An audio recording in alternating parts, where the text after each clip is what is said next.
Very good morning and welcome to SRM Institutes for Medical Science Vadapalani வழங்கும் hello doctor. இன்றைய நிகழ்ச்சியின் மூலமா உங்க சந்தேகங்களுக்கு பதிலளிக்க வந்திருக்காங்க rheumatologist doctor Thilagavathi and pulmonologist doctor Tirupati அவர்கள். வணக்கம் டாக்டர். வணக்கம். டாக்டர் எப்படி இருக்கீங்க எல்லாம்? We are fine.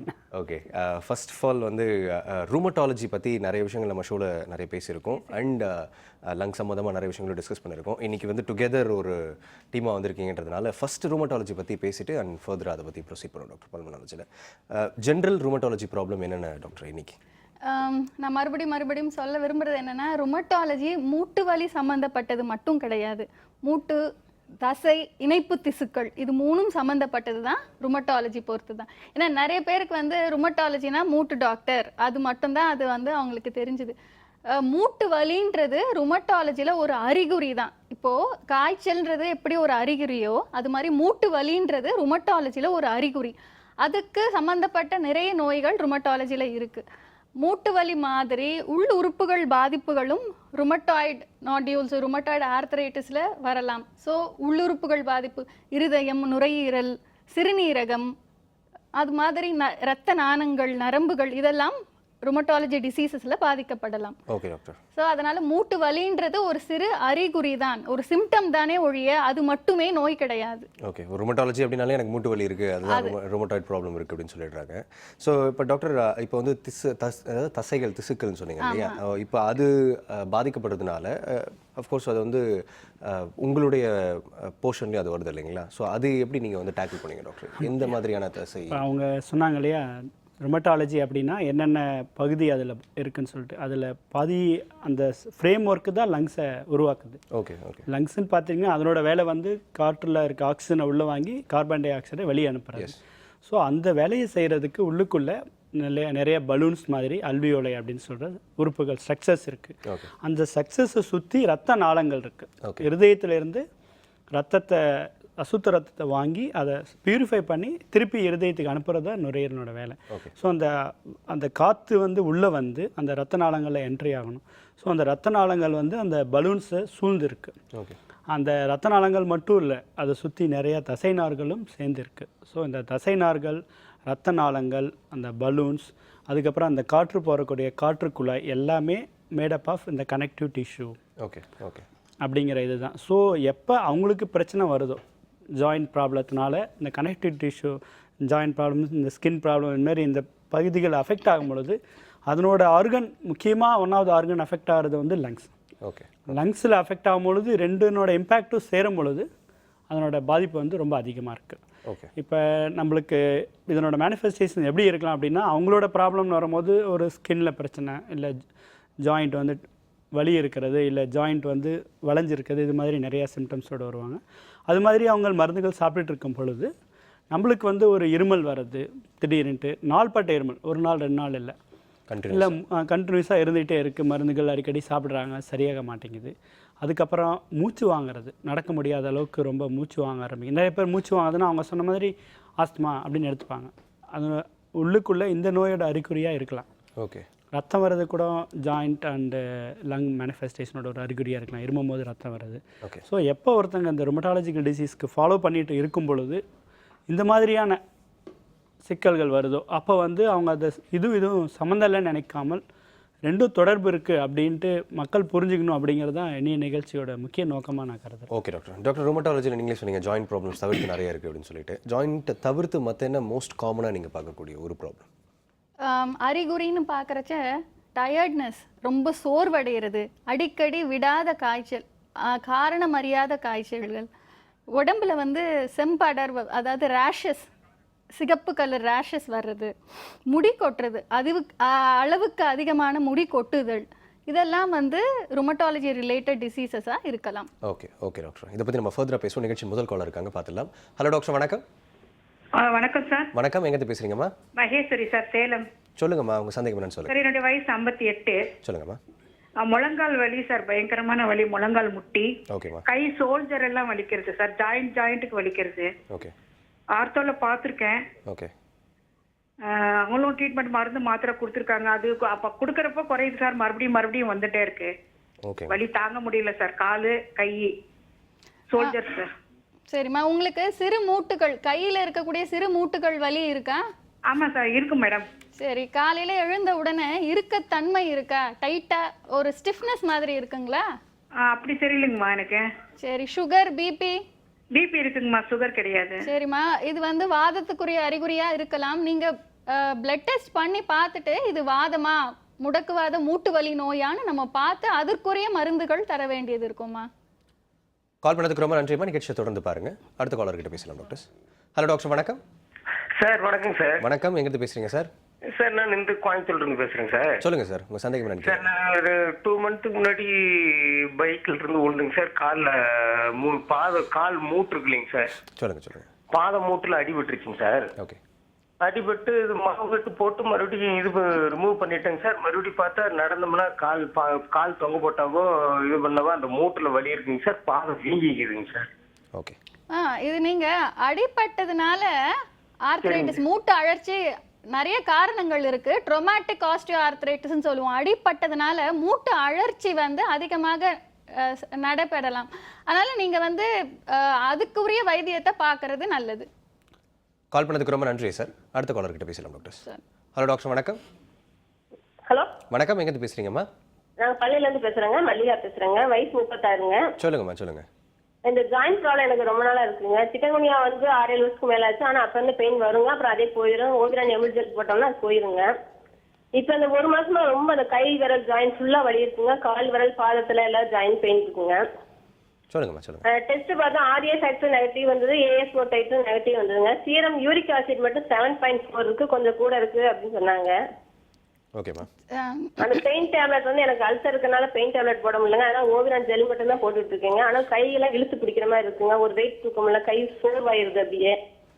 சரிம்மா, அதாவது இந்த காமனா நம்ம இந்த வின்டர் போது, ரெய்னி சீசன் போது இந்த சிக்கன் குன்னியான்ற வைரல் காய்ச்சல் வந்து நிறைய இடத்துல இருக்கு. இந்த வைரல் காய்ச்சல்னால வைரல் ஆர்த்ரைட்டிஸ்ன்னு சொல்லுவோம் நம்ம. சிக்கன் குன்னியா, ஆர்த்ரைட்டிஸ், அது வந்து ரொம்ப காமன் ப்ராப்ளமாக இருக்கும்.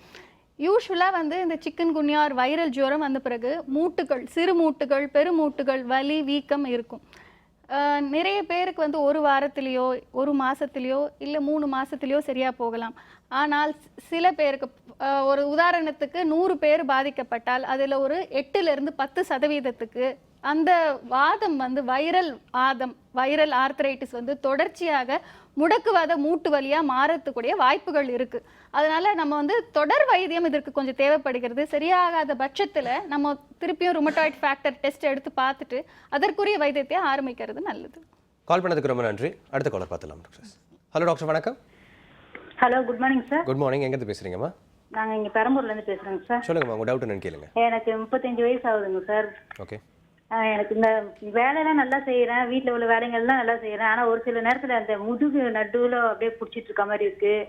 இந்த சைடெல்லாம் அப்படியே பிடிச்சிட்டு இருக்க மாதிரி இருக்குது. நெஞ்சு அந்த நடு பகுதியை பிடிச்சிட்டு இருக்க மாதிரி இருக்குது. அப்படியே பின் முதுகு வலி வந்து காலையில் எழுந்த உடனே இருக்கத்தன்மை இருக்காமா? அதெல்லாம் ஒன்றுமே இல்லை. அதெல்லாம் ஒன்றுமே இல்லைங்க மேடம். அதெல்லாம் எதுவுமே இல்லை. மூச்சு விடவும் சிரமமா இருக்குன்னு சொல்லி. சரிம்மா, யூஸ்வலாக இந்த முதுகு எலும்பு பிடிப்பு நோயின்றது காலையில் எழுந்தா ஸ்டிஃப்னஸ், அதாவது இறுக்கத்தன்மை அதிகமாக இருக்கும். அது இல்லாமல் மற்ற மூட்டுகள்லையும் வலி, வீக்கம் இருக்கலாம். அது மாதிரி இருக்கவங்களுக்கு தான் ஆங்கிலோசிங் ஸ்பாண்டிலைட்டிஸ் அப்படின்ற ஒரு மூட்டு வாதம் இருக்கிறதுன்னு சொல்லு. இவங்களுக்கு வந்து விட்டமின் டி டெஃபிஷியன்சி ஏதாவது இருக்கலாம்னு பார்க்கலாம். ஏன்னா 35 வயது தான் சொல்கிறாங்க. ஸோ அவங்க பாஸ்டர் ஏதாவது சரியில்லாமல் இருக்கலாம். ஸோ அது சம்மந்தப்பட்ட ரீதியில் அவங்க பார்க்குறது நல்லது. ஓகே, கால் பண்ணதுக்கு ரொம்ப நன்றி அம்மா. நெக்ஸ்ட் காலர் கிட்ட பேசலாம் டாக்டர். ஹலோ டாக்டர், வணக்கம். ஹலோ டாக்டர், வணக்கம். ஓகே, காலர் இல்லை டாக்டர். டாக்டர், இப்போ நம்ம முன்னாடி ஃபர்தராக டிஸ்கஸ் பண்ண மாதிரி இப்போ ஜென்ரலாக ஒரு ப்ராப்ளம் ஒருத்தருக்கு வந்து இந்த ஜாயிண்ட் ப்ராப்ளம்லேருந்து ஆரம்பிக்குது. அவங்க வந்து ரூமட்டாலஜிஸ்ட் கிட்ட போகிறாங்க. இப்போ எப்போ வந்து தெரிஞ்சுக்கிறது அது வந்து பர்டிகுலர் லங்கையும் வந்து அஃபெக்ட் பண்ணியிருக்கு அப்படின்றது எப்படி சிம்டம் வந்து நம்மளுக்கு தெரியும் டாக்டர்? அந்த நுரையீரல் அறிகுறி, நோய் அறிகுறியின் முக்கியமான சிம்டம்ஸ் ரொம்ப கம்மி தாங்க. 6 தான் நுரையீரலோட. எந்த பிரச்சனைனாலுமே மொத்தமே 6 சிம்டம்ஸ் தான். இருமல், சளியில் ரத்தம் வர்றது, மூச்சு வாங்குறது, அப்புறம் உள்ளுக்குள்ளே அந்த வீசிங். நிறைய பேர் வீசிங்னா மூச்சு வாங்குறது 2 ஈக்குவேட் பண்ணிக்கிறேன். வீசிங்னா உள்ளே வர நாய்ஸ், அப்புறம் நுரையீரலில் வலி. இது 5-6 தான் வந்து நுரையீரல் நோயினோட அறிகுறி. எப்போ ஒருத்தங்க ரொமட்டாய்டு ப்ராப்ளத்தில் ரொமட்டாய்டுக்கு மருந்துகள் சாப்பிட்டுட்டு இருக்கும் பொழுது இது மாதிரி இந்த 6 சிம்டமில் எது வந்துச்சுனாலும் நாள்பட்டு இருக்கும் பொழுது இது ஒருவேளை நுரையீரலில் பாதிக்கப்பட்டிருக்கா அப்படின்னு சொல்லி அவங்க வந்து அதுக்கு டாக்டர் கன்சல்ட் பண்ணணும். ஸோ நாங்கள் என்ன பண்ணுவோம், அதை எக்ஸாமின் பண்ணும் பொழுது அதனோட அறிகுறிகள் தெரியுதா அப்படின்னு சொல்லி பார்க்கணும். அந்த கிளினிக்கல் எக்ஸாமினேஷன் முடிஞ்ச பிறகு அதுக்கான ஆரம்ப கட்ட அறிகுறிகள் தெரிஞ்சிச்சுன்னா அதுக்கப்புறம் அதுக்கான பரிசோதனை முறைகள் இருக்குது. முதல் பரிசோதனை வந்து எக்ஸ்ரே. ஓகே. எக்ஸ்ரே எடுத்து அதில் வந்து இன்ஃபெக்ஷன் ஆகிருக்கலாம். இப்போ ருமட்டாய்டு மருந்துகள் சாப்பிடும்பொழுது சில சமயம் நம்ம உடம்புக்கு எதிரியாக இட்ஸ் ஆட்டோ இம்யூன் டிசார்டர் தானே, உடம்பே தனக்கு எதிராக செயல்படுறது தானே. ஸோ அப்போ வந்து அந்த அலர்ஜியை குறைக்கிறதுக்காக வேண்டி நம்ம எடுத்துக்கக்கூடிய மருந்துகள் நோய் எதிர்ப்பு தன்மையை குறைக்கலாம். ஓகே. ஸோ அதனால் நுரையீரல் இன்ஃபெக்ஷன் வரலாம், டைரெக்டாக ரிலேட் ஆகாமல்.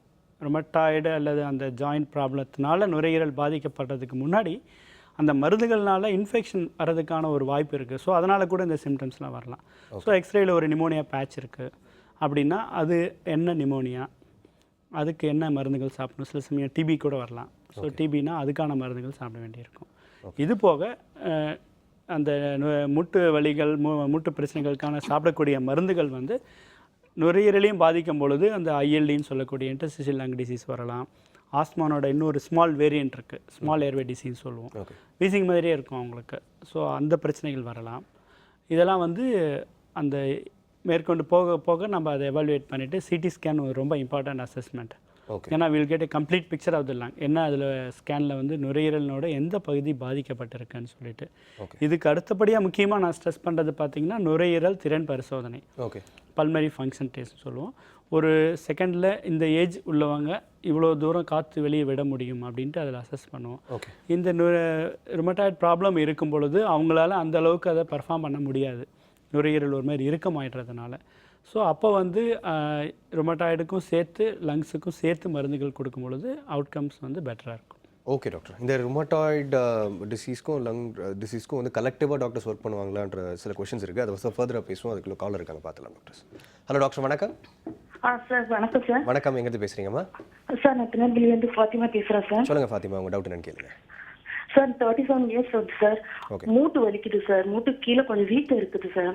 இப்போ ஜஸ்ட் இப்போ 1 மந்த்தாக இருக்குது. கீழே உட்காந்து எந்திரிக்க முடிய மாட்டேங்குது, ரொம்ப பெயின் அதிகமாக இருக்குது. ஒரு மாதத்துக்கு மேலே கிடையாது, ஒரு மாதம் மட்டும்தான் இருக்காமா? இல்லை 1 or 2 months இருக்கு. கை விரல்கள், முழங்கை இருக்கா? முழங்கால் மட்டும்தான்? இல்ல கையில தான் வலி இல்ல மேடம், முட்டுல மட்டும்தான் வலி இருக்கு. மூட்டு மட்டும் உட்காந்து எந்திரிக்க முடிய மாட்டேங்குது, ரொம்ப கஷ்டமா இருக்கு. சரி, வைரல் ஜுரம் ஏதாவது வந்ததா உங்களுக்கு?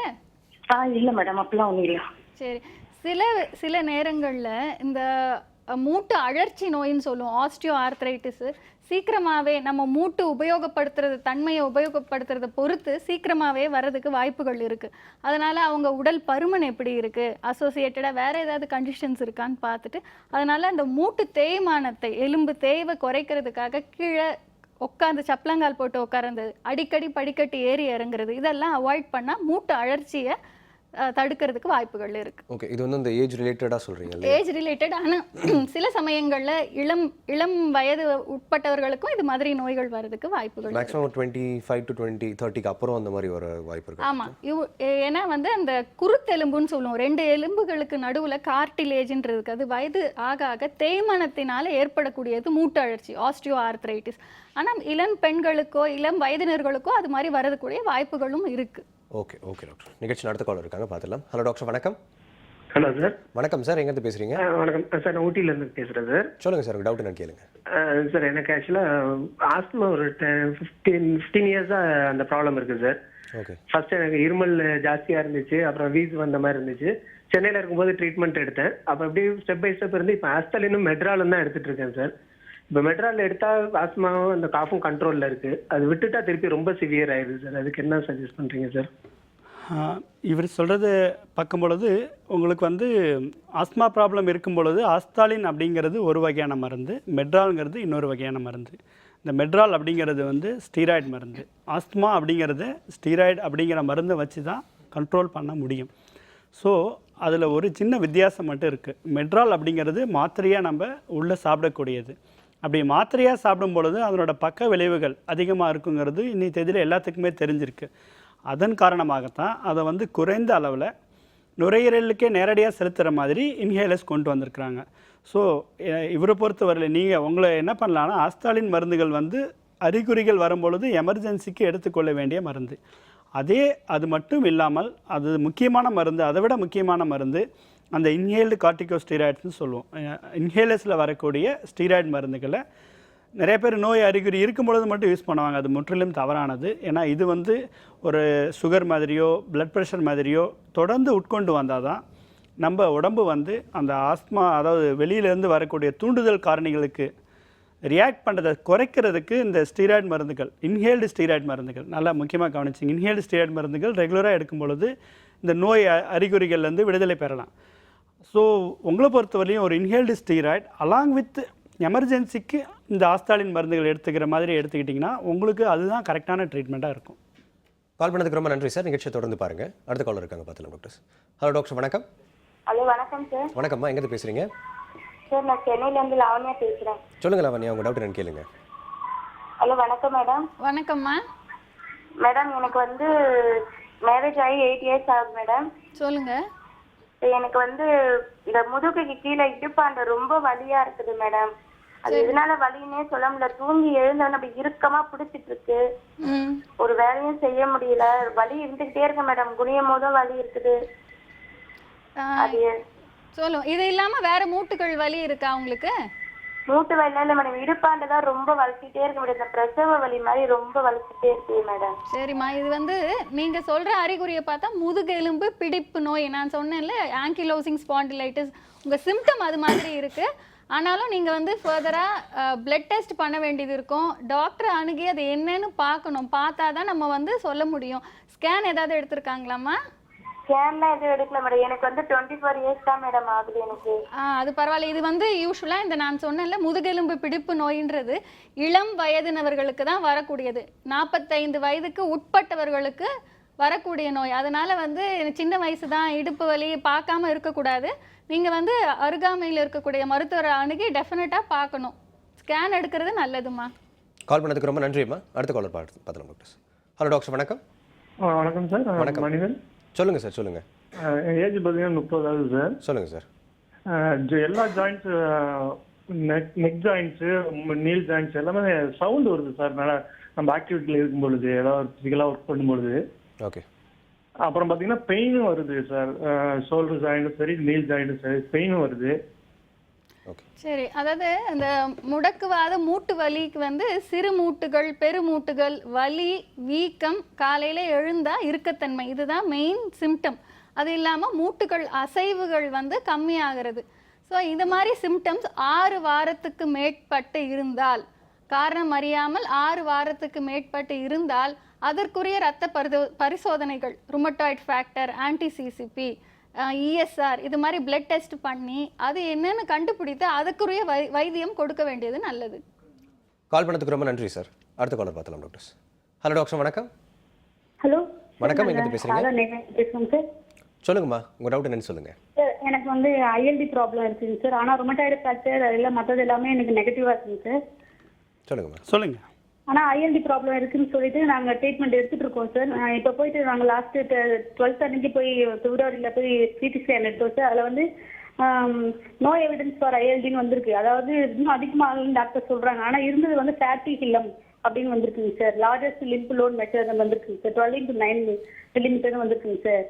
உங்களோட வயது, உங்களோட அறிகுறிகள் எத்தனை வருடமா இருக்கு, என்ன இருக்குன்னு கொஞ்சம் சொல்ல முடியுமா? எனக்கு லாஸ்ட் இப்போ இந்த ஜூன் லாஸ்ட் 1 year 6 மாசமா இருந்து நான் அப்புறம் இந்த ட்ரீட்மெண்ட் எடுக்க ஆரம்பிச்சிட்டேன் சார். நான் என்ன அறிகுறிகள் இருந்துச்சுங்க? எனக்கு ஜாயிண்ட் பெயின், முதல்ல இந்த ஜாயிண்ட் பெயின் தாங்க சார் நிறைய இருந்தது. ஆனால் ருமட்டாய்டு ஆர்த்ரைட்டிஸ்க்கு ஆன்டிசிசிட்டி, ஆங்கா எல்லா டெஸ்ட்டும் எடுத்துட்டாங்க சார். எல்லாமே நெகட்டிவ் சார். சரிங்க. ஆனால் அதுக்கப்புறம் வந்து சிடி செஸ்ட் பெயின் இருந்ததுனால எனக்கு சிடி எடுக்கிறப்ப தான் அதில் வந்து மைல்டு ப்ரான்சிட் சேஞ்சஸ்லாம் வந்து உங்களுக்கு இருமல், நான் ஸ்பெசிபிக் இண்டஸ்ட்ரியல் லங் டிசீஸ்னு போட்டு கொடுத்தாங்க சார். புரியுதுங்க. இருமல், மூச்சு வாங்குறது அப்படின்னா கண்டிப்பாக இருக்குங்களே உங்களுக்கு? அது மாதிரிலாம் எதுவுமே இல்லை சார். மூச்சு மட்டும் நான் ரொம்ப தூரம் ஸ்டெப்ஸ் ரொம்ப அதிகமாக ஏறுறப்ப எனக்கு ரொம்ப வீசிங் மாதிரி தெரியுதுங்க சார். ஆனால் ரொம்ப சாதாரணமாக நடந்தால் தெரியல சார். நீங்கள் சொல்கிறத பார்க்கும்போது ருமட்டாய்டு ப்ராப்ளம் வந்து நிறைய வகைகள் இருக்குது. அதில் சில வகைகளுக்கு நீங்கள் சொன்ன ஏஎன்ஏ இந்த மாதிரி இதில் பண்ணலாம். சில இதுக்கு அதற்கும் மேற்பட்ட பரிசோதனைகள் கண்டிப்பாக தேவைப்படுது. நீங்கள் சொல்கிறது வந்து என்னால் உறுதியாக சொல்ல முடியும். கண்டிப்பாக நுரையீரலில் வந்து பாதிப்புகள் இருக்குது. ஐஎல்டி நீங்கள் சொல்கிற என்எஸ்ஐபி, நான் ஸ்பெசிஃபிக் இன்டர்ஸ்டிஷியல் நிமோனைட்டிஸ் அப்படிங்கிற ஒரு டேர்ம் வந்து நுரையீரலில் ஐஎல்டிக்கு ருமட்டாய்டுக்கும் ரொம்ப சம்மந்தமுடைய ஒரு டெர்மினாலஜி. ஸோ அப்படி இருக்கும் பொழுது ஜாயிண்ட் பெயின் கூடவே இருக்குதுன்னு சொல்கிறதுனால அந்த டெஸ்ட்டுகள், சில டெஸ்ட்டுகள் நெகட்டிவ் வரலாம், சில டெஸ்ட்டுகள் பாசிட்டிவ் வரலாம். ஸோ இதுக்கு ஏன்னா இந்த என்எஸ்ஐபி அப்படிங்கிறது இன்றைய தேதியில் ஸ்டீராய்டு மருந்துகள் எடுத்துக்கொண்டால் நல்ல குணமடையும். அது கூட இந்த ருமட்டாய்டு ப்ராப்ளத்தையும் ஐடென்டிஃபை பண்ணி ஸ்டீராய்டுகள் மட்டும் போதுமா, அதற்கு மேலே சில மருந்துகள் கொடுக்கணுமா அப்படிங்கிறத பார்த்துக்கிட்டா முழுமையாக இந்த பிரச்சனையிலேருந்து நல்ல க்யூர் பெறலாங்க. கால் பண்ணதுக்கு ரொம்ப நன்றிப்பா. நிகழ்ச்சி தொடர்ந்து பாருங்கள். டாக்டர், இப்போ ஒரு ஜென்ரல் ஜாயிண்ட் ப்ராப்ளம் வருது அப்படின்னா ஒரு காமன் லேமனுக்கு வந்து ஆர்த்தோ கிட்ட போகலாம் அப்படின்ற ஒரு எண்ணம் வரும். ஸோ அதை தவிர்த்து வந்து ருமட்டாலஜி ப்ராப்ளம் தான் அப்படின்றத வந்து எப்படி தெரிஞ்சுக்கணும் அப்படின்றத பற்றியும் டாக்டர், இப்போ ஒரு லைஃப் ஸ்டைல் மாடிஃபிகேஷன் பண்ணக்கூடிய ஒருத்தருக்கும் இப்போ வந்து லைஃப் ஸ்டைலில் அப்படியே ஜென்ரலாக வந்து விட்டுற ஒருத்தருக்கும் வந்து லங் ப்ராப்ளம் என்னென்ன மாதிரி வேரியேஷன் இருக்கும் அப்படின்றத பற்றி ஒரு சின்ன பிரேக்குக்கு அப்புறம் டிஸ்கஸ் பண்ணலாம் டாக்டர். சிம்ஸ் ஹாஸ்பிட்டல் வடபழனி வழங்கும் ஹலோ டாக்டர் நிகழ்ச்சியில் ஒரு சிறிய இடைவேளை.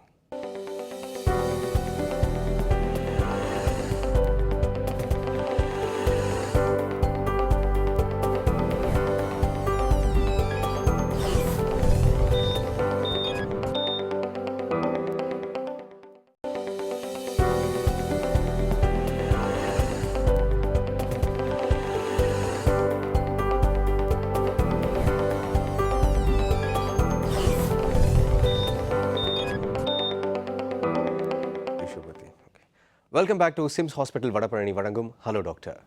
ஸோ டாக்டர், இப்போ ஒரு ப்ராப்ளம் வருது, அது ஒரு முட்டி பிரச்சனையோ இல்லை வந்து முதுகில் பிரச்சனையோ அப்படின்னாலே ஃபஸ்ட்டு ஆர்த்தோ டாக்டர் கிட்ட போகணும் அப்படின்ற ஒரு எண்ணம் வருது எல்லாருக்கும்.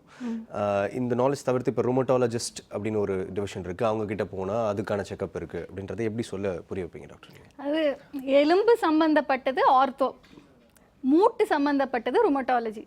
ஸோ மூட்டில் வலி, மூட்டுன்றது எல்லா இடத்துலையும் இருக்குது. சிறு மூட்டுகள் விரலில் ஆரம்பித்து மணிக்கட்டு, முழங்கை, தோள்பட்டை, முழங்கால், கணுக்கால், இதெல்லாம் மூட்டுகள். அது இல்லாமல் பின் முதுகுலையும் மூட்டுகள் இருக்குது. ஸோ மூட்டுக்களில் வரக்கூடிய பிரச்சனைகள் நான் சொன்ன மாதிரி வலி, வீக்கம், இறுக்கத்தன்மை, ஏர்லி மார்னிங் ஸ்டிஃபன், காலையில் தூங்கி எழுந்த உடனே ஃப்ரீயாக இருக்காது, ஒரு டைட்னஸ் இருக்கும், ஒரு இறுக்கத்தன்மை இருக்கும் மூட்டுகள். இதெல்லாம் வந்து ருமட்டாலஜிஸ்டுக்கு போகக்கூடிய அறிகுறிகள். ஸோ எலும்பு சம்மந்தப்பட்டதுன்னா அது ஆர்த்தோ ப்ராப்ளம், மூட்டுகள் சம்மந்தப்பட்டது rheumatology problem. Okay doctor. So இப்போ சார் கிட்ட கேட்டிருந்த ஒரு லைஃப் ஸ்டைல் மாடிஃபிகேஷன் பண்ணி, அதாவது இப்போ சிகரெட்ஸ் இல்லை மற்றபடி லைஃப் ஸ்டைலில் ஜென்ரலாக வரக்கூடிய ப்ராப்ளத்தை தவிர்த்து வாழக்கூடிய ஒருத்தருக்கும் இதெல்லாம் ஜென்ரலாக கோ த்ரூ பண்ணுற ஒருத்தருக்கும் என்ன பெரிய டிஃப்ரென்ஸ் இருக்கும் டாக்டர்? ஏன்னா இப்போ அகைன் ஒரு கொஷின் வருது, பொல்யூட்டடான சிட்டியில் இருக்கும் நம்ம, அப்படியும் லங்ஸுக்கு ப்ராப்ளம் இருக்குது, பாசிவ் ஸ்மோக்கிங் பண்ண வேண்டியதாக இருக்குது அப்படின்ற ஒரு ஜென்ரல் கொஷின்ஸ்லாம் இருக்குது. ஸோ அதை பற்றி கொஞ்சம் சொல்லுங்கள். ஏன்னா நீங்கள் கேட்குறது எப்படி வியூ பண்ணலான்னா, நிறைய பேர் வந்து உதாரணத்துக்கு கேன்சர் எடுத்துப்போமே, நான் ஸ்மோக்கர்ஸ்க்கும் வருது. நான் ஸ்மோக்கர்ஸ் வரும்போது லேடிஸ் கூட வரும்போது அவங்க கேட்குற ஃபஸ்ட்டு கேள்வி, நான் ஆஸ் யூஷுவல் ஸ்மோக்கிங் பழக்கம் இருக்குமா அப்படின்னு கேட்கும்பொழுது அவங்க சொல்கிறது, எந்த தப்பும் பண்ணாமல் இருந்தது தான் பெரிய தப்பாக போச்சு அப்படின்னு சொல்கிறாங்க. ஆக்சுவலாக அது அப்படி வியூ பண்ண தேவையில்லை. சப்போஸ் அந்த ஒரு ஸ்மோக்கர் இருக்கார், அவருக்கு கேன்சர் வருதுன்னா அப்படின்னா அவருக்கு அந்த கேன்சர்னோட அறிகுறிகள் மட்டும்தான் இருக்கும். அதே நான் ஸ்மோக்கர் ஒருத்தருக்கு, இதே ஸ்மோக்கர் அவருக்கு கேன்சர் வருதுன்னா ஸ்மோக்கிங்னால ஏற்கனவே நுரையீரலில் மற்ற பாதிப்புகளும் ஏற்பட்டிருக்கும், சிஓபிடி அது மாதிரி. இது அப்போ வந்து இந்த எஃபெக்ட்ஸ் நோயினோட தாக்கம் வந்து மல்டிப்ளை ஆகிடும். ஸோ நான் இது இப்படி தான் சொல்வேன், நீங்கள் இப்படி வியூ பண்ணாதீங்க, நீங்கள் ஸ்மோக்கிங் பண்ணாமல் இருக்கிறதுனால உங்களோட அறிகுறிகள் இந்த அளவில் இருக்குது, இவ்வளோ தூரம் உங்களால் மேனேஜ் பண்ண முடியுது. ஸோ எப்பயுமே நம்ம இது இப்படி தான் பார்க்கணும், தவிர ஸ்மோக் பண்ணாத எனக்கு வந்துடுச்சு, ஸோ அதனால் ஸ்மோக் பண்ணுறவங்களாம் நல்லா தான் இருக்காங்க அப்படிங்கிற மாதிரி நெகட்டிவாக பார்க்கக்கூடாது. ஸோ கண்டிப்பாக ஸ்மோக்கிங் பண்ணுறதுனால அவங்களோட நுரையீரல்ங்கிறது வந்து நாளடைவில் பாதிப்புகள் ஏற்பட்டுக்கிட்டு தான் இருக்கும். ஸோ ஒரு ஸ்மோக் பண்ணாமல் ஒருத்தர் இருக்கிறாரு, பொல்யூட்டட் சிட்டியில் இருந்தாலுமே கூட ஸ்மோக்கிங் அவாய்ட் பண்ணுறது மூலம், ஏன்னா நேரடியாக நுரையீரலுக்குள்ளே millions of hundreds of chemicals, harmful chemicals போடுறதுங்கிறது வேறு. வெளியில் பொல்யூஷனால் வரக்கூடிய இது கொஞ்சம் என்னதான் இருந்தாலும் அதனோட இம்பேக்ட் வந்து இருந்தாலும் ரெண்டும் சேரும் போது தான் டேஞ்சர்ஸ் வந்து அதிகம். ஓகே டாக்டர், ஓகே, ஃபர்தராக இதை பற்றி டிஸ்கஸ் பண்ணுவோம். காலர் இருக்காங்க, பார்த்துலாம். ஹலோ டாக்டர், வணக்கம். ஹலோ டாக்டர், வணக்கம். காலர் இருக்கீங்களா? இருக்கு சார். சொல்லுங்க சார், எங்கிறது பேசுறீங்க? மூட்டு வலி அதிகமா இருக்கு சார், எனக்கு 47 ஏஜ் ஆகுது சார். சொல்லுங்க சார், சொல்லுங்க.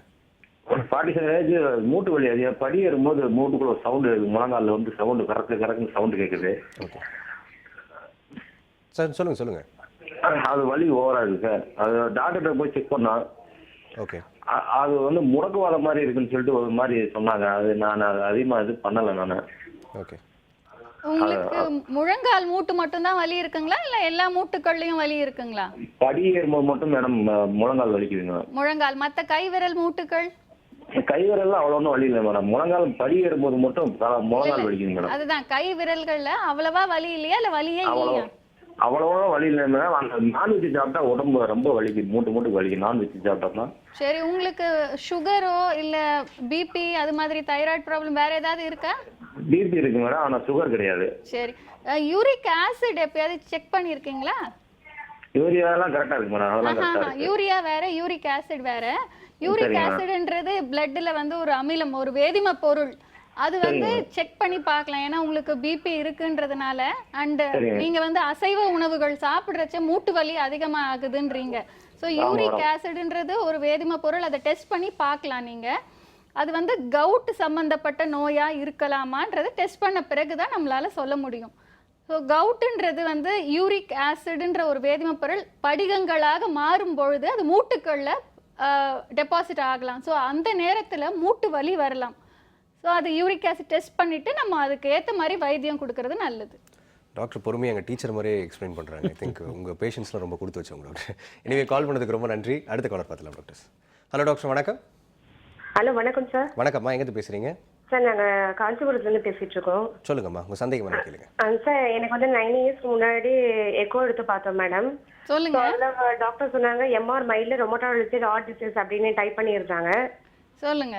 ஆனா உங்களுக்கு எடுத்துக்கு இது வந்து சின்ன வயசுலயே உங்களுக்கு கிருமியால இது வந்திருக்கலாம், நீங்க கவனிக்காம கூட விட்டுருக்கலாம், ஃபீவரால இது வரும் அப்படின்னாங்க.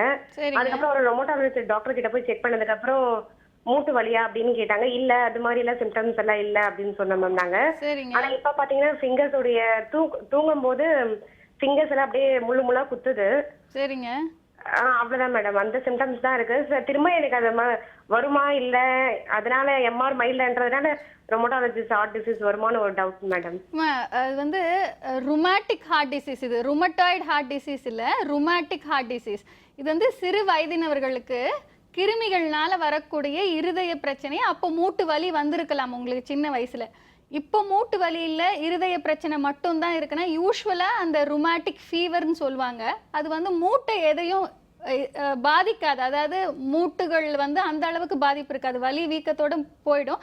பட் இருதயத்துல தான் பெர்மனன்ட் டேமேஜ் இருக்கும். இது வந்து மைட்ரல் ரீகஜிடேஷன் எம்ஆர் இருக்குன்னு சொல்றீங்க. வேல்வு இருதயத்தில் இருக்க வேல்வுகளை பாதிக்கக்கூடியது ருமேட்டிக் ஹார்ட் டிசீஸ். ஸோ இப்போ இருக்கிறது கை விரல் குத்துறது வந்து ருமட்டாலஜி ரிலேட்டட் ப்ராப்ளம் கிடையாது. இது சின்ன வயசுல உங்களுக்கு வந்த ருமேட்டிக் ஃபீவர்னால வந்த ஹார்ட் ப்ராப்ளம். கால் பண்ணதுக்கு ரொம்ப நன்றி அம்மா. அடுத்த காலர் கிட்ட பார்த்துலாம் பேசல டாக்டர். ஹலோ டாக்டர், வணக்கம். சார் வணக்கம்மா, எங்கேருந்து பேசுறீங்க? சார் நாங்கள் மதுரையில இருந்து பேசுறோம் சார். சொல்லுங்கம்மா, உங்க சந்தேகம் என்னன்னு கேளுங்க. என் பையனுக்கு 3 வயசு ஆகுது சார். சொல்லுங்கம்மா.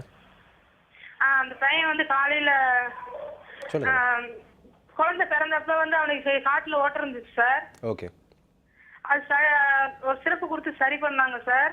ஓகே. இப்ப வந்து அந்த பையன் வந்து ஓடி விளாண்டாலும் சரி, நைட் தூங்கும் போதும் சரி சவுண்டா மூச்சு விடுறான் சார்.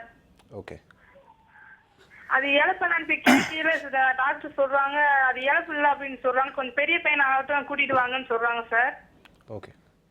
இது வந்துங்க அந்த இருமல் சளி இது மாதிரி அலர்ஜி தொந்தரவுகள் கூட ஏதாவது இருக்குங்களா? தும்பல் மூக்கடைப்பு, மூக்கடைப்பு எல்லாமே இருக்கு இல்லைங்களா? ஆமாங்க சார்.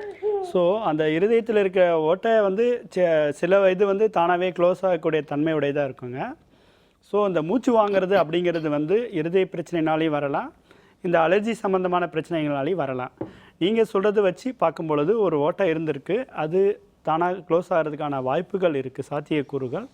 நீங்கள் அந்த கூடவே அலர்ஜிக்கான அறிகுறிகள் தும்பல், மூக்கடைப்பு, ஜலதோஷம், இருமல் இதெல்லாம் சொல்லும் பொழுது இது வந்து அலர்ஜி சம்பந்தமான நுரையீரல் அண்ட் மூக்கு சம்பந்தப்பட்ட பிரச்சனையாக இருக்கும். இருந்தாலும் அந்த எக்கோங்கிறத உரிய காலகட்டத்தில் இருதய நோய் டாக்டரை பார்த்து அந்த ஓட்டையாகப்பட்டது க்ளோஸ் ஆகிடுச்சா அப்படிங்கிறத என்ஷூர் பண்ணிக்கோங்க. என்ஷூர் பண்ணிவிட்டு இந்த அலர்ஜி சம்பந்தமான பிரச்சனைக்கு என்ன மருந்துகள்லாம், முக்கியமாக என்ன பொருள்லாம் அலர்ஜி உண்டாக்குதோ, தூசு, சில வகையான உணவுப் பொருட்கள் அவாய்ட் பண்ணுறது, நம்ம வீட்டை வந்து சுத்தமாக வச்சுக்கிறது, இது மாதிரி லைஃப் ஸ்டைல் மாடிஃபிகேஷன் கூடவே அதை மீறி இருந்துச்சுன்னா அந்த அலர்ஜிக்கான மருந்துகள் எடுத்துக்கிட்டால் இந்த மூச்சு வாங்குறது உங்கள் பையனுக்கு ஒரு தொல்லையாக இருக்காதுங்க. கால் பண்ணதுக்கு ரொம்ப நன்றிம்மா. அடுத்த காலர் பார்த்துலாம் டாக்டர்ஸ். ஹலோ டாக்டர் வணக்கம். சார் வணக்கம் சார். வணக்கம், எங்கேருந்து பேசுகிறீங்க சார்? சார் நான் சென்னையிலேருந்து பேசுகிறேன். சொல்லுங்கள் சார், சொல்லுங்கள், உங்கள் டவுட் என்னன்னு கேளுங்க. Sir Chennai last year May 31 எனக்கு ஆக்சிடென்ட் ஆயிடுச்சு. ஓகே. ஆக்சிடென்ட் ஆகி பெல்விஸ்ல ஒரு ஆப்ரேஷன் பண்ணாங்க ஸ்டான்லி ஹாஸ்பிட்டல்ல. ஓகே. பெல்விஸ்ல ஆப்ரேஷன் பண்ணி 25 நாள் கழிச்சு மறுபடியும் எனக்கு ட்ராக்ஷன் போட்டு ஓகே. டாக்டர்ஸ் என்ன சொன்னாங்க, இந்த மாதிரி உங்களுக்கு சரியா கூடல, நீங்க ஜிஹெச்ல போய் ஆப்ரேஷன் பண்ணுங்க மறுபடியும் அப்படின்னு சொன்னாங்க. ஓகே. அது வரைக்கும் என் கால் எல்லாம் உணர்ச்சியா இருந்துச்சு, எல்லாமே நல்லா, இந்த கால் லெஃப்ட் சைடு கால் மாதிரி ரைட் சைடு காலம் எல்லாம் அசைவா இருந்துச்சு. சரி. ஆனா அவங்க சர்ஜரி பண்ணிட்டு அதுக்கப்புறம் எனக்கு உணர்ச்சியே இல்லாத போயிடுச்சு. கேட்டா நரம்புல ப்ராப்ளம் அப்படி இப்படின்னு சொல்றாங்க. 1 வருஷமா எனக்கு கால் உணர்ச்சி இல்லாத இருக்கு இப்போ. ஓகே. இது அடிப்பட்டதுனால, ஆக்சிடென்ட் ஆனதுனால வரக்கூடிய கன்சிக்வன்சஸ்ங்க. நீங்கள் இதுக்கு வந்து ஆர்த்தோபெடிஷனும் நரம்பு சம்மந்தப்பட்ட டாக்டரையும் பார்க்கணும். ருமட்டாலஜிக்கும் இதுக்கும் சம்மந்தம் இல்லைங்க. நீங்கள் ஒரு ஆர்த்தோ டாக்டராக பாருங்கள் டாக்டர். ஆர்த்தோ டாக்டராக அவங்க பார்த்தா தான் அது தெரியுமா டாக்டர்? ஏன்னா ரூமட்டாலஜி அப்படின்றது ஜாயிண்ட் மட்டும் கிடையாது, போனும் வந்து கனெக்ட் ஆகிருக்கு அப்படின்ற ஒரு காமனான ஒரு எண்ணம் இருக்குது எல்லாருக்கும். ஸோ வெறும் ஜாயிண்ட்ஸ் மட்டும்தான் ரூமட்டாலஜி அப்படின்றது அவங்களுக்கு. ஏன்னா இவருக்கு வந்து ஆக்சிடென்ட் ஆகி அதோட கன்சிக்வன்சஸ் தான். அதனால் அவர் எலும்பு டாக்டர், நரம்பியல் டாக்டர் 2 பேரையும் பார்க்க வேண்டியது. ஓகே. எனிவே கால் பண்ணதுக்கு ரொம்ப நன்றி சார். அடுத்த காலர் பார்த்துலாம் டாக்டர்ஸ். ஹலோ டாக்டர் வணக்கம். ஐயோ குட் மார்னிங். Good morning. சொல்லுங்கள் sir. Nagarajan speaking from Bombay. சொல்லுங்கள் sir. I am 73 years old. Okay. எனக்கு வந்து 2 வருஷத்துக்கு முன்னாடி ரொம்ப சிவியராக இந்த ஜாயிண்ட் பெயின்ஸு இந்த இதெல்லாம் இருந்ததுங்க. Okay sir. அதெல்லாம் டெஸ்ட் எல்லாம் பண்ணிவிட்டு அப்புறம் டிசைட் பண்ணாங்க இது வந்து PMR அப்படின்னு, பாலியோமயாக்கியா ரிமாட்டிக்கான்னு சொல்லிட்டு. ஓகே. ஓகே. அந்த அதுக்கு வந்து ஸ்டெராய்டு கொடுத்தா தான் சரியாகும் அப்படின்னு சொல்லிட்டு வைசோலோன்னு சொல்லிட்டு ஒரு ட்ரக் கொடுத்தாங்க. சரிங்க சார். அது வந்து கிட்டத்தட்ட 1 வருஷம் சாப்பிட்டேங்க கண்டினியூஸாக. ஓகே. அப்புறம் வந்து அது நிறுத்தியாச்சு. அப்புறம் இந்த 1 வருஷமா அதே மாதிரி ஜாயிண்ட் பெயின் எல்லாம் வந்து ரொம்ப கஷ்டப்படுத்துங்க. இந்த விரல் ஜாயிண்ட்டு, கால் விரல் ஜாயிண்ட்ஸ் எல்லாம் ரொம்ப வலிக்குது. அதே மாதிரி இந்த தோள்பட்டக்கும் வலிச்சுக்கிட்டே இருக்குது. ஓகே, சொல்லுங்கள் சார். அதுதான் என்ன கேட்கலான்னு, அட்வைஸ் கேட்கலான்னு. சரிங்க. இது பாலிமயால்ஜியா ருமாட்டிக்கான்றது ஒரு விதமான முடக்குவாத நோய். இது வந்து most of the rheumatological diseases, most of the இணைப்பு திசு நோய்களுக்கு காரணங்கள் தெரியாது, ஏன் வருதுன்ற காரணங்கள் தெரியாது. இது வந்து தனது எதிர்வினை நோய். அதாவது ஒரு கிருமிகள் நம்ம உடம்புல புகுந்தா எதிர்ப்பு பொருள் உண்டாகும், ஆன்டிபாடின்னு சொல்லுவோம், அது இங்கிலீஷில் எதிர்ப்பு பொருள் உண்டாகும். அந்த எதிர்ப்பு பொருள் வந்து நார்மலாக என்ன பண்ணணும்னா அந்த கிருமிக்கு எகெயின்ஸ்டாக ஃபைட் பண்ணி நம்ம உடம்புல தற்காத்துக்கணும். ஆனால் என்ன பண்ணும், இந்த எதிர்ப்பு பொருள் தனது எதிர்ப்பு பொருளாக உண்டாக்கிடும். அதாவது ஆட்டோ ஆன்டிபாடி நம்ம உடம்புல இருக்க திசுக்களுக்கு எதிர்க்கவே வேலை செய்ய ஆரம்பித்து அதை அழிக்க ஆரம்பிக்கும். இதுதான் வந்து the basis of autoimmune disease சொல்லுவோம். ஸோ இதற்கு வந்து தக்க காரணங்கள் எங்கேயுமே கண்டுபிடிக்கப்படவில்லை. மரபணுக்கள்னால இருக்கலாம், பரம்பரையினால இருக்கலாம், சில கிருமிகள்னால இருக்கலாம். ஸோ வெவ்வேறு காரணங்கள், ஆனால் முழுமையான காரணம் கண்டுபிடிக்கவில்லை. அதனால இந்த நோய்களை வந்து நம்ம முழுமையாக குணப்படுத்துறன்றதை விட கட்டுப்பாட்டில் வச்சுக்கலாம். அதனால நீங்கள் வந்து இந்த பாலிமயால்ஜியா ருமாட்டிக்காக்கு வந்து ஸ்டீராய்டு தான் ட்ரக் ஆஃப் சாய்ஸ், ஸ்டீராய்டு தான் இதுக்கு ட்ரீட்மெண்ட். ஸோ நம்ம மாத்திரையின் அளவை குறைக்கும்பொழுது சில பேருக்கு வந்து அந்த நோய் வந்து திருப்பியும் அதோட வீரியத்தை காட்டும். அப்படி இருக்கிறச்ச நம்ம மினிமல் பாசிபிள் டோஸ், எந்த அளவுக்கு மாத்திரையின் அளவை குறைத்து நம்ம வந்து ஓரளவுக்கு வலி இல்லாமல் இருக்க முடியுமோ அந்த அளவில் நம்ம மெயின்டைன் பண்ணுறது நல்லது. ஸோ உங்களுக்கு வந்து இன்னும் நாள்பட்ட வைத்தியம் தேவைப்படும். கால் பண்ணதுக்கு ரொம்ப நன்றி சார். டாக்டர், இப்போ லங்கில் வந்து ஏஜ் ரிலேட்டடான பிரச்சனைகள் என்னென்ன இருக்குது டாக்டர் காமனாக? லங்கில் வந்து ஏஜ் ஆக லங்கோட திறன் வந்து கொஞ்சம் கொஞ்சமாக குறையும். ஓகே. பாதிக்கப்படுற அளவுக்கு பிரச்சனை எதுவும் இல்லைன்னா ஒன்றும் ஆக போகிறது கிடையாது. கூட வந்து இந்த ஸ்மோக்கிங் இது மாதிரிலாம் பண்ணும்போது அந்த ஃபால் இன் லங் ஃபங்க்ஷன், நுரையீரலினோட திறன் வந்து வேகமாக குறையும். ஓகே. ஸோ இதில் முக்கியமாக நம்ம பார்க்க போகிறது 2 பிரச்சனை தான். ஒன்று வந்து COPDன்னு சொல்லுவோம், க்ரானிக் அப்ஸ்ட்ரக்டிவ் பல்மனரி டிசீஸ், நாள்பட்ட நுரையீரல் அழற்சி நோய். அதனோட அறிகுறிகள் வந்து முக்கியமாக ஸ்மோக்கர்ஸ் அல்லது வீட்டில் வந்து ரொம்ப நாள் விறகடுப்பு யூஸ் பண்ணுறாங்க, இதுமாரி புகை சம்பந்தமான பாதிப்பு உள்ளவங்களுக்கு வரும். அவங்களுக்கு வந்து மூச்சு இழப்பு இருக்க அதிகமாகிட்டே போகும். மருந்துகள் கொடுத்தாலும் சில சமயம் கேட்கும், சில சமயம் கேட்காது. அப்புறம் அவங்களுக்கு இந்த சளி இருமல் பாதிப்பு அதிகமாக இருக்கும். ஸோ இது வந்து COPDன்னு சொல்லுவோம். இது வந்து தவிர்க்கக்கூடியது. முக்கியமாக நம்ம புகையிலிருந்து வீட்டோட புகையாக இருந்தாலும் சரி அல்லது ஸ்மோக்கிங்காக இருந்தாலும் சரி அதை அவாய்ட் பண்ணிட்டோம்னா அந்த பாதிப்பை வந்து நம்ம வராமல் தடுக்கிறதுக்கு கண்டிப்பாக முடியும். ஓகே. இது இல்லாமல் இன்னொரு பிரச்சனை ஏஜ் ரிலேட்டட் லங் ப்ராப்ளம்னு பார்த்தீங்கன்னா இன்டர்ஸ்டிஷியல் லங் டிசீஸுங்கிற முக்கியமான பிரச்சனை. இந்த இன்டர்ஸ்டிஷியல் லங் டிசீஸுங்கிறது வந்து இன்டர்ஸ்டிஷியம் நான் முன்னாடி சொன்ன மாதிரி நுரையீரலில் இருக்கக்கூடிய இணைப்பு திசுக்கள்.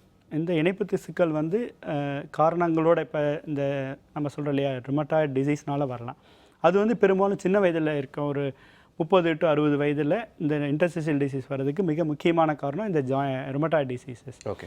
இது இல்லாமல் காரணமே இல்லாமல் நுரையீரலில் இடியோபதிக் பல்மரி ஃபைப்ரோசிஸ் அப்படிங்கிறது இன்னி அளவில் மிக அதிக அளவில் காணப்படுது. அந்த நோய் பொறுத்தவரையும் எப்படின்னா நான் இந்த எப்படி வியூ பண்ணுறேன்னா கேன்சரை விட மோசமான பிரச்சனை. ஓகே. நான் கேன்சர் கூட டிஃபைன்டு ட்ரீட்மெண்ட் இருக்குது. இந்த மருந்து கொடுத்தா இவ்வளோ நாள் இந்த ஸ்டேஜுக்கு இந்த ட்ரீட்மெண்ட், இந்த ஸ்டேஜுக்கு சர்ஜரி பண்ணலாம் அப்படின்றது.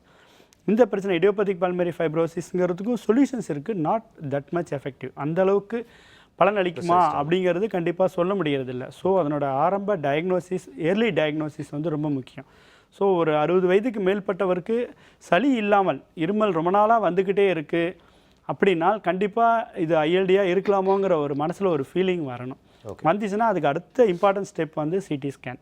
சிடி ஸ்கேனில் அந்த ஐஎல்டி இடியோபதிக் பல்மரி ஃபைப்ரோசிஸ் இருக்குன்னு தெரிஞ்சிச்சுன்னா ஓரளவுக்கு அதுக்கான மருந்துகள் அவைலபிளாக இருக்குது. ஆரம்ப கட்டத்துலேருந்து சாப்பிட ஆரம்பித்தா அதனோட பாதிப்புகள் கண்டிப்பாக குறைவாக இருக்கும். Okay doctor. Okay doctor. இப்போ வந்து ஒரு ஜென்ரலாக தானே மெடிக்கேட் பண்ணிக்கிறது அப்படின்றது ஒரு காமனான ப்ராப்ளமாக இருக்கிற இந்த சமயத்தில் ருமட்டாலஜி ரீதியாகவும் வந்து மெடிக்கேட் பண்ணிக்கலனாலும் ஜென்ரல் மசாஜ் பண்ணிக்கலாம். ஒரு ஜாயின்ஸில் வந்து ப்ராப்ளம் இருக்குது அப்படின்னு தெரிஞ்சாலே அது ஜாயின்ட் ப்ராப்ளம்ன்றது இன்டர்னலாக தெரிஞ்சுக்கிறதுக்கு பதிலாக மேலே மசாஜ் பண்ணிவிட்டு அது ஒரு சாதாரண ரிலீஃப், ஒரு டெம்பரரி ரிலீஃப் கிடைக்குது. ஸோ இந்த ரிலீஃப் இல்லை ஜென்ரலாக அவங்களே ஃபிசியோதெரபிஸ்ட்டை தேடி போய் அதுக்கான ஒரு டெம்பரரி சொல்யூஷன் தேடிக்கிறாங்க. ஸோ இது வந்து என்கரேஜபிளாக இதை வந்து எப்படி மாற்றணுன்றதை பற்றியும் ஸ்டீராய்டு அப்படின்னாலே ஒரு ஜென்ரல் காமன் ஒரு பேண்ட் மித்தாக இருக்குது நம்ம மைண்டுக்குள்ளே. ஸோ எல்லா இன்ஹேலர்ஸுக்கும் லங் ரிலேட்டட் பிரச்சனை எல்லாத்துக்குமே ஸ்டீராய்டு தான் இருக்குது. ஸோ அது வந்து உண்மையாகவே பிரச்சனைக்குரிய ஒரு விஷயமா இல்லை வந்து என்கரேஜபிளா அப்படின்றத பற்றி ஒரு சின்ன பிரேக்கு அப்புறம் டிஸ்கஸ் பண்ணுவோம் டாக்டர். சிம்ஸ் ஹாஸ்பிட்டல் வடபழனி வழங்கும் ஹலோ டாக்டர் நிகழ்ச்சியில் ஒரு சிறிய இடைவேளை.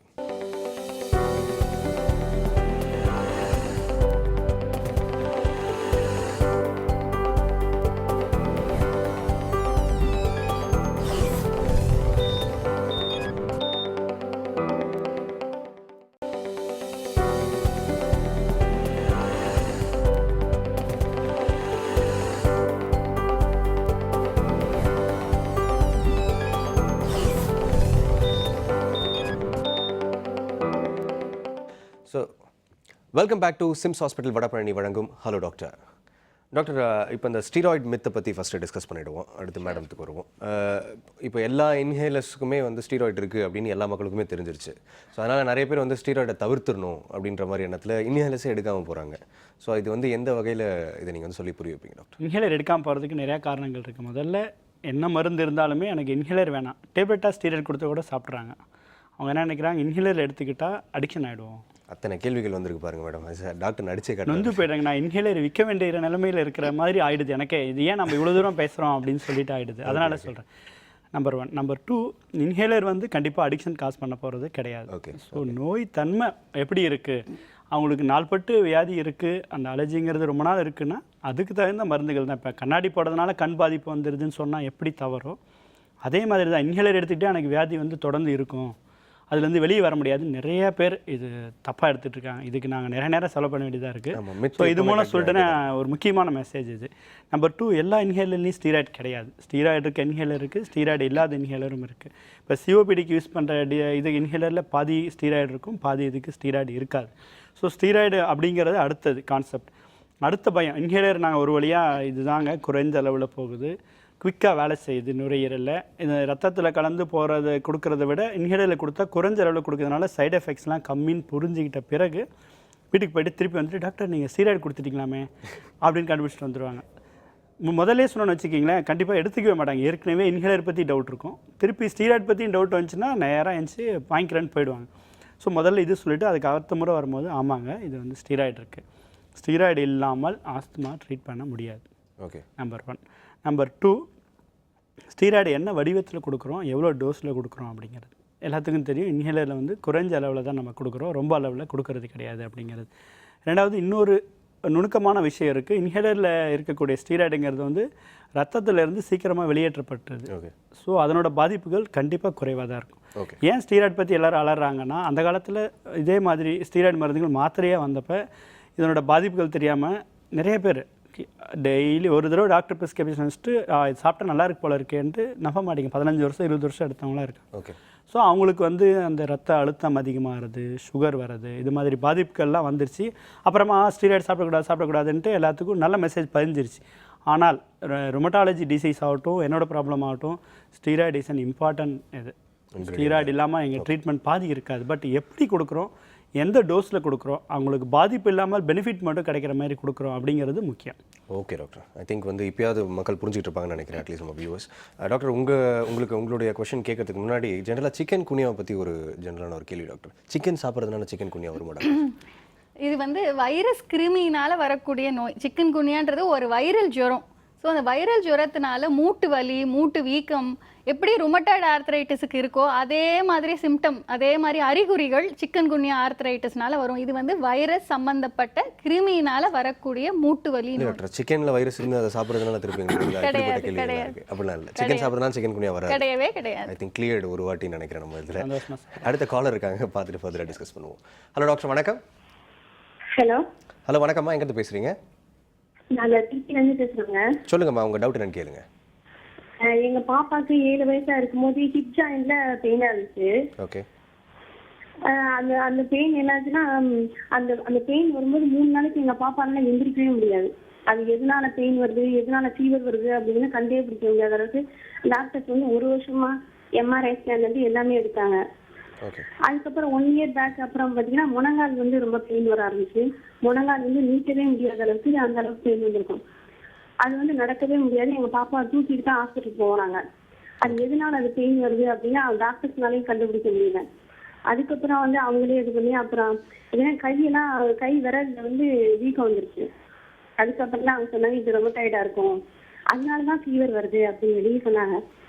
அதுக்கப்புறம் அவங்க வந்து இது ஆயுசுக்கும் தீரவே தீராது, இந்த மாத்திரை மருந்து சாப்பிட்டாலும் இது வந்து அவங்க ஃபுல்லா சாப்பிட்டுட்டே தான் இருக்கணும், அவங்க ஏஜ் அட்டன் பண்றதெல்லாம் அது சின்ன பொண்ணா இருக்குன்னா அந்த ஏஜ் அட்டன் பண்றது தள்ளி போகும், நாளைக்கு குழந்தை பெற்றுக்கிறதுலாம் ரொம்ப கஷ்டமா இருக்கும் அப்படின்னு ரொம்ப குழப்பிட்டாங்க எல்லாருமே. இப்ப 12 வயசு ஆகுது எங்க பாப்பாக்கு. ஆனா என்ன அப்படின்னா மார்கழியில இருந்து பங்குனி வரைக்கும் அந்த வலி வரும். அந்த வலி வந்துச்சு அப்படின்னால எங்க பாப்பானால தாங்கவே முடியாது. ஆனா இப்ப இந்த வருஷம் வந்து அந்த பெயின் வந்து கொஞ்சமா குறைஞ்சிருச்சு. ஆனா பாத்தீங்கன்னா ரைட் சைட்ல வந்து கையில அந்த மேல விரலுக்கு மேல வந்து லைட்டா வீக்கமாவே இருக்கும். அந்த கையை யாராவது அழுத்தி பிடிச்சிட்டாங்க அப்படின்னா வலி தாங்க முடியாது. அதனால சரிம்மா, அது இது வந்து மூட்டு நோய், மூட்டுவாத நோயின்றது குழந்தைகளுக்கும் ஏற்படலாம். இது வந்து குழந்தைகளுக்கு ஏற்பட்ட மூட்டு முடக்குவாத மூட்டு நோய். 7 வயசுல ஆரம்பிச்சது நீங்க. இது வந்து ஜுவனைல் ஆர்த்ரைட்டிஸ். அதில் வந்து ஒரு 5 வகைகள் இருக்குது. இந்த ஜுவனைல் ஆர்த்ரைட்டிஸில் 5 வகைகள் இருக்குது. அதில் எந்த வகை உங்கள் குழந்தைக்கு வந்தது, எந்த வகைன்னு பார்க்கணும். ஏன்னா ஜுரம் கூட சேர்ந்து வருது, காய்ச்சல் கூட வருது அப்படின்றீங்க. ஸோ அது எந்த வகையான குழந்தைகளுக்கு வரக்கூடிய முடக்குவாத நோயின்னு பார்க்கணும்.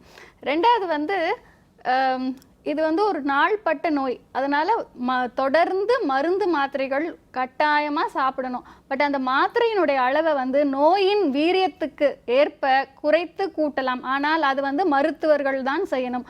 நீங்களாகவோ மருந்துகளை நிறுத்தவோ கூட்டவோ குறைக்கவோ கட்டாயம் கூடாது. ஏன்னா ஒவ்வொரு மருந்துகளும் முடக்குவாதத்துக்குரிய மருந்துகள் வந்து உடனே வேலை செய்யாது. அதுக்கு வந்து ஒரு 4லிருந்து 6 வாரம், சில மருந்துகள் வேலை செய்ய 8 வாரம் கூட ஆகும். அதனால ஒவ்வொரு வாட்டியும் நீங்க நிறுத்திட்டு ஆரம்பிக்கணும்னா அதுக்கு வேலை செய்யறதுக்கு டைம் ஆகும். அதனால நீங்களா மருந்தை நீக்கிறதோ குறைக்கிறதோ கூட்டவோ கூடாது. நீங்களா போய் மருந்து கடையில மாத்திரைகள் வாங்கக்கூடாது. அடுத்தது இந்த மார்கழி மாசத்தானா குழந்தைக்கு வந்து ரொம்ப வலி இருக்குன்றீங்க. யூஸ்வலாகவே இந்த மூட்டு வலியெல்லாம் வந்து வின்டர் சீசனில் நவம்பர், டிசம்பர், ஜான்வரியில் இந்த சில்னஸ் இருக்குல்ல, வெதர், அந்த கோல்ட்னஸ்னால வந்து ஸ்டிஃப்னஸ் கொஞ்சம் கூட இருக்கும் எல்லாருக்குமே. மூட்டுவாத சம்மந்தப்பட்ட நிறைய பேருக்கு வந்து வின்டர் சீசனில் அறிகுறிகள் மூட்டு வலி, வீக்கம், இறுக்கத்தன்மை அதிகமாக இருக்கும்.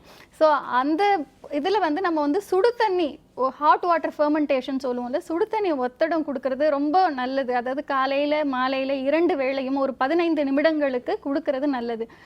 நீங்கள் வந்து இப்போ 15 வயதுன்றீங்க குழந்தைக்கு. ஸோ மாத்திரையை தயவு செஞ்சு நிறுத்த வேண்டாம்.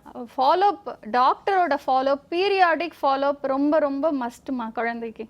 இது வந்து இது க்யூரபிளா இல்லையா டாக்டர்? இது வந்து கம்ப்ளீட்டாக மோஸ்ட், அதாவது ஒரு 90%, 100 பேரில் 90% பேருக்கு வந்து நோயை கட்டுப்பாட்டில் வைத்துக்க முடியும். சில பேருக்கு 10% குறைகிறதுக்கு இதுவாகிறதுக்கு வாய்ப்புகள் இருக்குது. ஆனால் 90%க்கும் மேற்பட்டவர்களுக்கு வந்து நம்ம நோயை கண்ட்ரோல் வச்சு மாத்திரையினுடைய அளவை கூட்டி குறைத்து இது பண்ணலாம் ஒழிய, ஆனால் வந்து அவங்க தொடர்ந்து சாப்பிட வேண்டியது இருக்கும். இப்பொழுதுக்கு வந்து பயாலஜிக்ஸ்ன்னு சொல்லக்கூடிய புது வகையான மருந்துகளும் இருக்கிறது. ஸோ அதை வந்து ட்ரை பண்ணி பார்க்கலாம். ஓகே, எனவே கால் பண்ணதுக்கு ரொம்ப நன்றிம்மா. அடுத்த காலர்கிட்ட பேசலாம் டாக்டர். ஹலோ டாக்டர், வணக்கம். ஹலோ வணக்கம், எங்கேருந்து பேசுறீங்க? சார், நாங்கள் திருநெல்வேலியிலேருந்து பேசுகிறோம். சொல்லுங்கம்மா, உங்கள் டவுட் என்ன? என்னுடைய ஹஸ்பண்டுக்கு வந்து ரொமட்டாலஜி பிரச்சனை இருந்துகிட்டு இருக்கு. ஓகே. அவங்களுக்கு வந்து ஐஎல்டியும் பாதிப்பு ஏற்படுத்திருக்கு. ஓகே. அதை பற்றி சார் மேடம் சார்ட்டையும் கேட்குறேன். ஓகே. அதாவது ஹஸ்பண்டுக்கு என்ன ஏஜிங் மேடம்? ஏஜ் 39 ஆகுது சார். 39. முதல்ல என்ன பிரச்சனை வந்துச்சுங்க மேடம்? ஜாயிண்ட் ஃபர்ஸ்ட் அவங்களுக்கு வந்து மூட்டு வலி பிரச்சனை இருந்துகிட்டு இருந்துச்சு. அதுக்கு ரொமட்டாலஜில காமிச்சு இது பண்ணிட்டு இருந்தாங்க. ஆர்ஏ ஃபேக்டர் எல்லாமே வந்து அவங்களுக்கு அதிகமா இருந்துச்சு. அதை பத்தி அவங்க இதுன்னு சொல்லல, வாதம் இதுன்னு சொன்னாங்க. நம்மளுக்கு அது புரியாததுனால வந்து இது பண்ணிட்டு ஒரு 3 வருஷமா அந்த மாதிரி பிரச்சனை இருந்துகிட்டு இருந்துச்சு, மூட்டு வலி பிரச்சனை. அதுக்கு வந்து ரொமட்டாலஜி காமிச்சு இது பண்ணிட்டே இருந்தாங்க. அதுக்கப்புறம் மூச்சு திணறுவலை, அதுக்கப்புறம் வந்து நடக்கும்போது அப்புறம் ரொம்ப சோர்வாகி ரொம்ப இது பண்ணதுக்கு பிறகு உங்க ஊர்ல காமிச்சோம். அவங்க வந்து ஐஎல்டி பிரச்சனை இருக்குன்னு சொல்லிட்டு இது பண்ணாங்க. லங்ஸ்ல வந்து சிடி ஸ்கேன் எடுத்து பார்த்ததுல அவங்களுக்கு வந்து உள்ள அஃபெக்ட் ஆயிருக்கு. ஏஎன்ஏ எல்லாம் வந்து பாசிட்டிவ், ஸ்ட்ராங் பாசிட்டிவ்னு வந்திருக்கு சார். சரிங்க. அது வந்து இப்போ அதுக்கு வந்து வயசலான்னு எடுத்துக்கிட்டு இருக்காங்க. முன்னாடி வந்து 40 mg கிட்ட கொடுத்தாங்க. ஓகேங்க. இப்போ வந்து 5 mg கொடுத்துக்கிட்டு இருக்காங்க. அப்புறம் வந்து செல்செப்ட் 500 mg வந்து காலையில 2, நைட்டுக்கு 2 போட சொல்லிட்டு இருக்காங்க. அதை இன்னும் கண்டினியூ பண்ணிட்டு இருக்காங்க. எவ்வளவு நாளைக்கு இந்த டேப்லெட்டை கண்டினியூ பண்ணுங்க? இப்போ இந்த மருந்துகள் சாப்பிட்றதுனால அவர் உடம்புல என்ன முன்னேற்றம் இருக்குங்கம்மா? அந்த இருமல் பிரச்சனை, மூச்சு வாங்குற பிரச்சனை ஆகட்டும், இந்த மூட்டு பிரச்சனை ஆகட்டும், இதெல்லாம் இப்போ அதனோட உபாதையிலேருந்து அவர் இம்ப்ரூவ்மெண்ட் இருக்காருங்களா? அந்த மூச்சு பிரச்சனை, அந்த இருமல் பிரச்சனைனா நீங்கிடு சார். ஆனா அந்த மூட்டு வலி பிரச்சனை மட்டும் இருந்துகிட்டு இருக்கு. சரி. அதுக்கு வந்து HCQS-னு ஒரு டேப்லெட் கொடுத்துருக்காங்க. சரிங்க. அதை இப்ப சாப்பிட்டுட்டு இருக்காங்க. இப்ப சாப்பிட்டாலும் அது இந்த மூட்டு வலி பிரச்சனை இருந்துட்டு தான் இருக்கு. எனக்கு இப்ப தெரிய இந்த லங்ஸ் பிரச்சனை இந்த இதுல வந்து அஃபெக்ட் ஆயிருக்குல்ல சார், அது வந்து இன்ஃபெக்ஷன் ஆயிருக்கு. இப்போ சார் பார்த்துட்டு சொன்னாங்க அதுல வந்து உங்களுக்கு ஒரு தழும்பு மாதிரி ஆயிருந்தானா அது கியூர் பண்ண முடியாதுன்னு எப்படியே சொன்ன மாதிரி இருந்துச்சு. அது இந்த டேப்லெட் எடுக்கும் போது அது கியூரேட் ஆயிடுமா எப்படி சார்? நீங்க சொல்றதை பார்க்கும்போது அந்த பிரச்சனைகள் இம்ப்ரூவ் ஆயிருக்குன்னு தான் சொல்றீங்க. மூச்சு வாங்குறது, இருமல் இதெல்லாம் இம்ப்ரூவ் ஆயிருக்குன்னு சொல்றீங்க. ஸோ இப்போ வந்து ஒரு மூட்டு டாக்டரோட கன்சல்டேஷனோட சேர்ந்து இந்த மருந்துகள் எந்த அளவில் எடுத்துக்கணும் அப்படிங்கிறது பெட்டராக இருக்குன்னு நினைக்கிறேன் மேடம். நீங்கள் உங்களுக்கு அதான் சார் சொன்ன மாதிரி இம்ப்ரூவ்மெண்ட் இருந்ததுன்னா நம்ம வந்து அந்த மாத்திரையினோட அளவை பார்த்து பேஷண்ட்டை பார்த்து அட்ஜஸ்ட் பண்ணலாம். அப்படி சரியாகாத பட்சத்தில் இப்போ நான் சொன்னேன்ல பயாலஜிக்ஸ்ன்றது இப்போது சமீபத்தில் வரக்கூடிய புதுவிதமான மருந்துகள். ஸோ அதை கூட அவங்க ட்ரை பண்ணலாம் இம்ப்ரூவ்மெண்ட் இல்லைன்னா. இப்போ இந்த பயாலஜிஸ் பற்றி கொஞ்சம் அப்படியே எக்ஸ்ட்ரா சொல்லுங்கள் டாக்டர். அது என்ன, இது வந்து மெடிக்கல் அட்வான்ஸ்மெண்ட்டாக இது இப்போ வந்து கண்டுபிடிச்சிருக்கிறது? ஆமாம், இப்போ வந்து நம்ம வந்து மாத்திரைகள், இந்த நோயின் தன்மையை மாற்றி அமைக்கக்கூடிய மாத்திரைகள் தான் இவ்வளோ காலமாக நோயாளிகளுக்கு கொடுத்துட்டு இருந்தது. இப்பொழுது என்ன, அதாவது ஒவ்வொரு செல் அளவில் போயிட்டு அதை அழற்சியை உண்டாக்கக்கூடிய இந்த இன்ஃப்ளமேஷன் சொல்லுவோம், அதை கண்ட்ரோல் பண்ணக்கூடிய அளவுக்கு மருந்துகள் இருக்குது.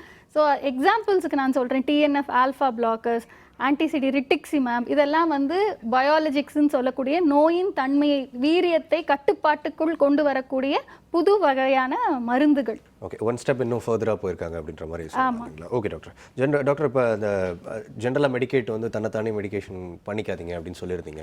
இப்போ மூட்டு வலிக்கு இருக்கக்கூடிய பிரச்சனைகளுக்கு வந்து மசாஜஸ் அவங்களே கொடுத்துக்கிறாங்க, இல்லை ஒரு ஃபிசியோதெரபிஸ்ட் கிட்ட போய் நிறைய ஃபிசியோதெரபிஸ்ட் சென்டர்ஸ் வந்துருச்சு. இப்போ அவங்க போனால் வந்து ஒரு ரிலீஃப் கிடைக்கும் பெர்மனெண்ட்டாக அப்படின்றது அந்த மாதிரி ஒரு எண்ணம் இருக்குது அவங்களுக்கு. பட் ஆனால் டெம்பரரி ரிலீஃப் தான் அப்படின்றத தாண்டி எப்படி வந்து ஒரு ரிமட்டாலஜிஸ்ட்டை அணுகணும் அந்த சமயத்தில்? இன்டர்னலாக பிரச்சனை இருக்குதுன்றது எப்படி சொல்லி புரிப்பீங்க டாக்டர்? அதாவது 6 வாரத்துக்கு மேற்பட்ட, திருப்பியும் அதே தான் நான் சொல்கிறேன், 6 வாரத்துக்கு மேற்பட்ட மூட்டு வலி, தொடர்ந்து மூட்டு வலி இருந்துகிட்டே இருக்குது. மூட்டு வலி வர்றதுக்கு நிறைய காரணங்கள் இருக்குது. ருமட்டாலஜி சம்மந்தப்பட்ட டிசீசஸ் ஒரு வகை. அது இல்லாமல் அடிப்பட்டால், ஒருத்தர் ஃபோன் பண்ணி சொன்ன மாதிரி ட்ரோமேட்டிக் ஆர்த்ரைட்டிஸ், கிருமிகள்னால வரலாம், செப்டிக் ஆர்த்ரைட்டிஸ், வைரஸ் ஜுரத்தினால வருது. அது இல்லாமல் ருமட்டாலஜி சம்மந்தப்பட்ட மூட்டு வலிகள் 6 வாரத்துக்கு மேற்பட்டு சிறு மூட்டுகள், பெருமூட்டுகள், மூட்டு வலி, வீக்கம், இறுக்கத்தன்மை, இதுதான் மெயின். அது இல்லாமல் அவங்கள மூட்டு அசைவுகள் வந்து கம்மியாகும். ஸோ இது தொடர்ந்து இருந்திருந்தால் கட்டாயம் ருமட்டாலஜிஸ்ட்டை அணுகணும். அவங்களா வைத்தியம் பண்ணிக்கிறது நல்லது கிடையாது. ஏன்னா நம்ம வந்து சீக்கிரமாக இந்த நோயை கண்டுபிடித்தால் அதற்குரிய நோய் தன்மையை மாற்றி அமைக்கக்கூடிய மாத்திரைகள் டிமார்ட்ஸ்ன்னு சொல்லுவோம், அந்த மாத்திரைகள் முதல்லையே சாப்பிட ஆரம்பித்து அந்த நோயினுடைய வீரியத்தை கட்டுப்பாட்டில் கொண்டு வந்து அவங்களுக்கு வந்து பெட்டர் ஆஃப் என்ன சொல்கிறது குவாலிட்டி ஆஃப் லைஃப், வாழ்க்கையினுடைய தரம் வந்து பெட்டராக இருக்கும். ஓகே டாக்டர், ஐ திங்க் இன்னைக்கு நிறைய ஸ்பாட் ஆஃப் அவேர்னஸ் வந்து நம்ம ஷோ மூலிமா அது கிரியேட் பண்ணதுக்கு ரொம்ப நன்றி டாக்டர். Thanks a lot. தேங்க்யூ. இன்றைய நிகழ்ச்சி உங்களுக்கு ரொம்பவே யூஸ்ஃபுல்லாக இருந்திருக்கும் நம்புறோம். மீண்டும் அடுத்த சிம்ஸ் ஹாஸ்பிட்டல் வடபழனி வழங்கும் ஹலோ டாக்டர் நிகழ்ச்சியில் சந்திக்கலாம். அதுவரை stay healthy and stay happy.